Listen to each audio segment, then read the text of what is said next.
চোখের পানি ফেলে ফেলে তাদের কাছে আমরা অনুরোধ করেছিলাম, কিন্তু কেউ আমাদের ডাকে সাড়া দেয়নি। সবাই বলছে দেখবো, কাজ করবো, ইনশাআল্লাহ এই পর্যন্ত শেষ।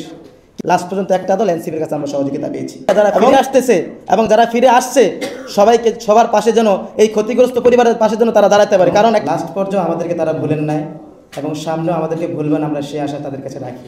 তো আমি বক্তব্যের শুরুতে আমি এটা বলতে চাই যে আমরা আমাদের ভাইরা আন্দোলনের সাথে সম্মতি রাখার কারণে বিদেশে তারা জেলে বন্দী হয়। জেলে বন্দী হওয়ার প্রায় আজকে 1 বছর হয়ে গেছে। এখন ওরা জেলে আছে। তো আলহামদুলিল্লাহ আমরা খবর পেয়েছি, আমাদের বর্তমান ডক্টর ইউনূস স্যারের মাধ্যমে ওনারা চিঠি পেয়েছে এবং তাদের সাধারণ ক্ষমা ঘোষণার কারণে আমরা আলহামদুলিল্লাহ তাদের মুক্তি হয়েছে।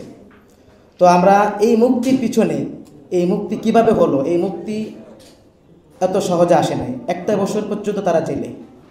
আমরা কিন্তু বিভিন্ন দপ্তরে ঘুরেছি, বিভিন্ন জায়গায় ঘুরেছি, আমাদের সঙ্গ কেউ দেয় নাই।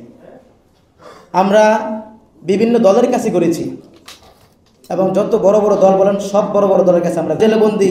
কেউ বলছে আমার সন্তান জেলেবন্দি। চোখের পানি ফেলে ফেলে তাদের কাছে আমরা অনুরোধ করেছিলাম, কিন্তু কেউ আমাদের ডাকে সাড়া দেয়নি। সবাই বলছে দেখবো, কাজ করবো, ইনশাআল্লাহ এই পর্যন্ত শেষ।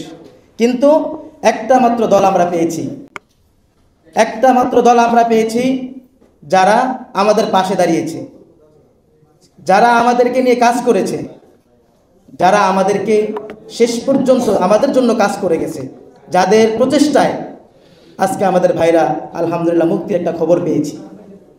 দেখেন, আমরা প্রবাসী কল্যাণ মন্ত্রণালয়ে আমরা ওখানে অনেকবার গিয়েছিলাম।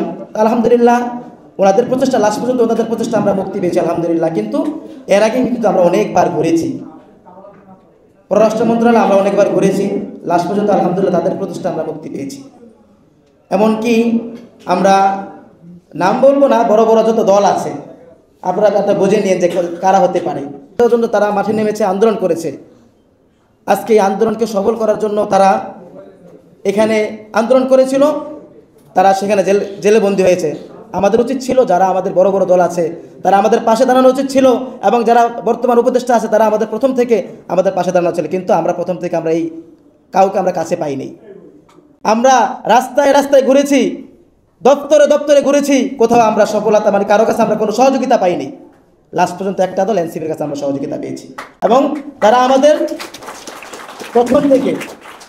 আমাদেরকে প্রথম থেকে আমাদেরকে সহযোগিতা করেছে। এবং লাস্ট পর্যন্ত যখন আমরা সফলতার মুখ দেখেছি, তারা আমাদেরকে নিয়ে দোয়া মাহফিল করার জন্য আমাদেরকে এখানে ডেকে নিয়ে আসছে। তাদের মনের উদারতা, তারা নতুন দল হিসাবে যেটা করে দেখিয়েছে, এটা মানে ইতিহাস নজির হয়ে থাকবে।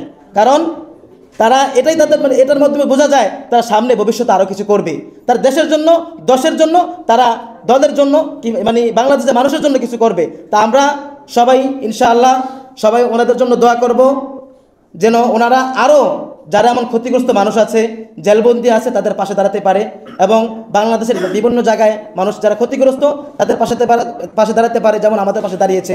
তো আমরা ইনশাআল্লাহ সবাই ওনাদের জন্য দোয়া করব, ওনারা যেন সামনে এবং ভালো কাজ করতে পারে এবং আমাদের ভাইরা যারা ফিরে আসতেছে এবং যারা ফিরে আসছে সবার পাশে যেন, এই ক্ষতিগ্রস্ত পরিবারের পাশে যেন তারা দাঁড়াতে পারে। কারণ একটা কিছু দেখেন, আজকে 1 বছর তারা ওখানে জেলে বন্দি, তাদের পরিবার হারা, তারা আর্থিক দিকে সব দিক থেকে তারা ক্ষতিগ্রস্ত।